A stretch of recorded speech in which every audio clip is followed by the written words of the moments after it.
Friends, இப்போ நம்ம பன்னீர் டிக்கா செய்யலாம். இந்த பன்னீர் டிக்காவுக்கு இப்போ ஸ்கொயராக கட் பண்ணிக்கலாம். இப்போ இந்த வெங்காயமும் இந்த மாதிரி ஸ்கொயராக கட் பண்ணிக்கோங்க. இந்த கொடை மிளகாவை இப்படி ஸ்கொயராக கட் பண்ணிக்கோங்க. இப்போ தயிரை ஒரு கப்பில் எடுத்துக்கோங்க. கரம் மசாலா ஆட் பண்ணிக்கலாம்.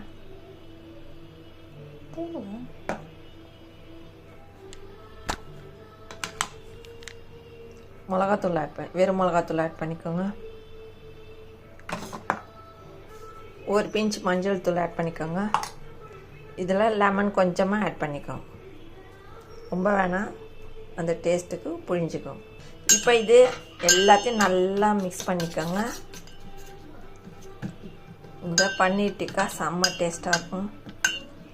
இப்போ சால்ட் ஆட் பண்ணிக்கோங்க. இப்போ இது எல்லாத்தையும் நல்லா கொஞ்சம் அகலமான இடத்துல எடுத்துக்கோங்க. அப்போ தான் இதை டிப் பண்ண வரும். சின்னதில் எடுக்காதீங்க, டிப் பண்ண வரல.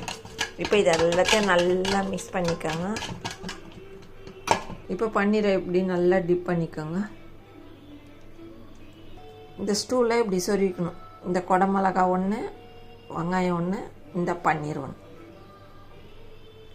கட் பண்ண இப்படி தான் சொருவணும். பன்னீர்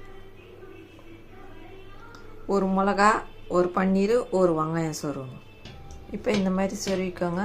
இது இந்த மைக்ரோவன் ட்ரேயில் இப்படி வச்சிடலாம். ஏர் ஃப்ரையர். இப்போ இது ஏர் ஃப்ரையரில் வச்சிடலாம். இப்போ இந்த பன்னீர் டிக்கா ரெடி ஆயிடுச்சு. இந்த வீடியோ பிடிச்சிருந்தா லைக் பண்ணுங்கள், ஷேர் பண்ணுங்கள், சப்ஸ்கிரைப் பண்ணுங்கள் ஃப்ரெண்ட்ஸ். Tata, by by. மீண்டும் அடுத்த வீடியோ சந்திப்போம்.